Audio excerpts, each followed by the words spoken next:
والله يدعو إلى دار السلام ويهدي من يشاء إلى صراط مستقيم. Brother Said from the United Arab Emirates, he said, I went with a certain group called jamaat at-tableegh. I went to spend several days out with them in different mosques, calling to Allah. Spent 10 days once and 3 days another time. I really felt good while doing this, giving dawah to people, calling them to Allah subhanahu wa ta'ala. He said, recently I've been told by a friend of mine that this is not from the sunnah, this is not from what the Salaf as-Salih did, this is not from something the Prophet ﷺ did. What do I do? I'm confused. How do I go about to carrying on my tasks? First of all, brothers and sisters, this ummah, the ummah of Prophet Muhammad sallallahu alaihi wasallam, is a praiseworthy ummah, and it was praised in the Quran. Why? Allah subhanahu wa ta'ala explained the reason. He said, you are indeed the best ummah sent to mankind. كنتم خير أمة أخرجت للناس. Why? He began by saying, تأمرون بالمعروف وتنهون عن المنكر وتؤمنون بالله. To emphasize on the importance of giving da'wah. You enjoin what's right and you forbid what's evil. What's da'wah? Da'wah is all about enjoining what's right and forbidding what's evil. Al-amru bil-ma'ruf wa-nahy al-munkar.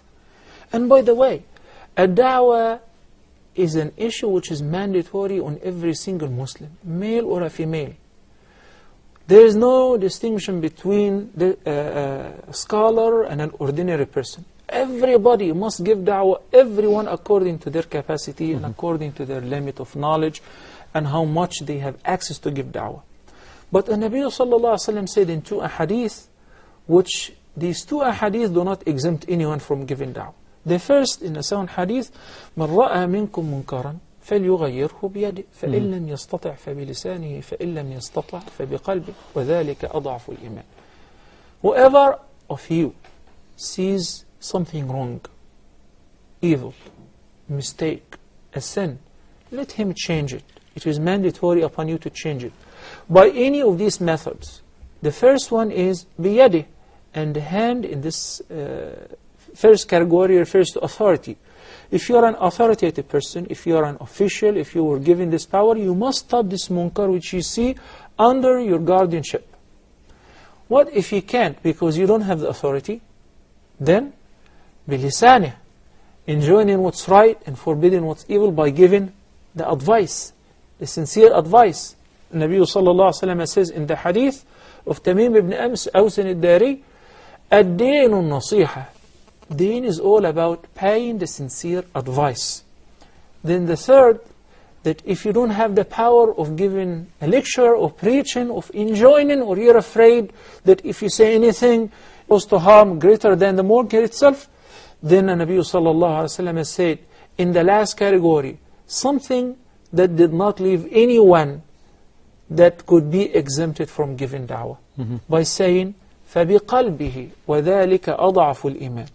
By condemning the munkar by your heart, by wishing that the Muslim state will prosper and the salah will be offered on time and people will deal in halal transaction by your heart.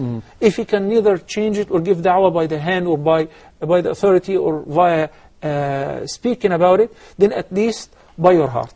So there is no specific jama'ah that's taking care of this business, but there are scholars who have a greater duty of informing people about what's right and what's wrong. Then there is muftis who are in charge of giving the fatwa with regards to haram and halal.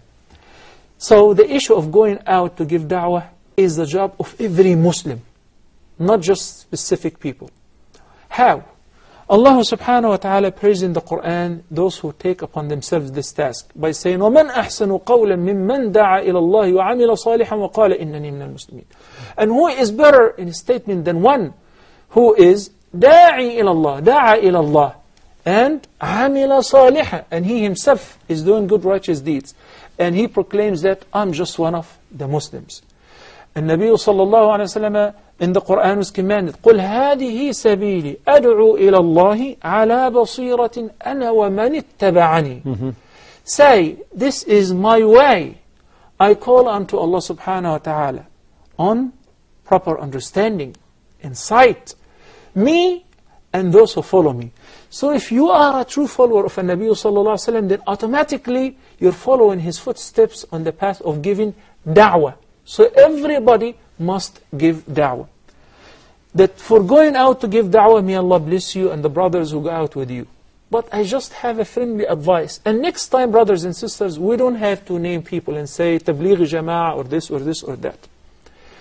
The advice is general, is for myself and for others. We used to receive the tableegh jama'ah in the States, in North America, in Europe, and they're still doing this. So whenever they come, many of them speak to their Amir, that you can always come and you can always go and visit people, but with the Islamic etiquette, such as there is nothing that is called that you have to go out every month for 3 days, or 40 days per life, or 4 months per year. And Nabi sallallahu alaihi wasallam did not state that at all.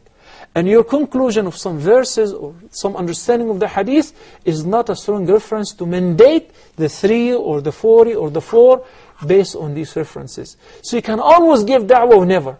And if people are going out, traveling to another locality or another community to give da'wah, that's perfectly fine, as long as we're not making any innovation. This is number one. Number two, the etiquette of giving da'wah is derived from the Quran and the Sunnah. So, we're not abide by a single book or by the statement of any person other than the Quran and the Sunnah of the Prophet sallallahu alaihi wasallam. I held against some people that they have been stuck to one book, such as a book which just the sister mentioned, was talking about the privileges and the virtues of certain acts. And she said the tasbih, and she said it's stated that in Sahih Muslim. It's not in Sahih Muslim. It is a weak hadith. So why do we rely on weak hadith while we have thousands of sound hadith? Why don't we just study Al-Bukhari or Muslim or Riyadh al-Salihin, the Garden of the Pious, the 40 Nawawi hadith, etc. The sound hadith, and study the tafsir and study the sound fiqh without being rigid to a certain madhab or certain school of thought. So if we expand a little bit to cover and include other opinions and rely on our references on the sound hadith, and we only allow the scholars to speak, it is perfectly fine to have supporters. People who go out, convince people you should stop smoking, and convince another person who does not pray.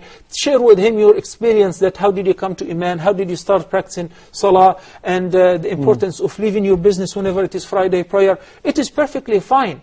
But who should speak and give the lecture? A knowledgeable person. And you should be a role model yourself. So it is not possible to listen to somebody who has a convenience store, but he's going out to give da'wah. He's selling beer, but it is very fixed in his life that every month he has to go 3 days to give da'wah. Does it make any sense? That Allah subhanahu wa ta'ala says, وَمَنْ أَحْسَنُ قَوْلًا مِمَّنْ دَعَ إِلَى اللَّهِ وَعَامِلَ صَالِحًا.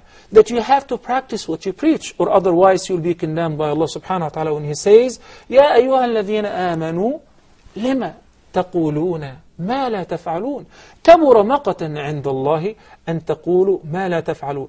It could be a wonderful opportunity, as many of our brothers, mashallah, now they started doing that. When they collect people and they travel to a specific locality, it is not because it's a must to travel 3 days every month. Rather, we'll take it as a journey to visit our brothers in another community for the sake of Allah. And when we stay in the masjid or stay in somebody's house, we spend this time in getting to know one another, in visiting people for the sake of Allah, in studying the Quran and the sound Sunnah.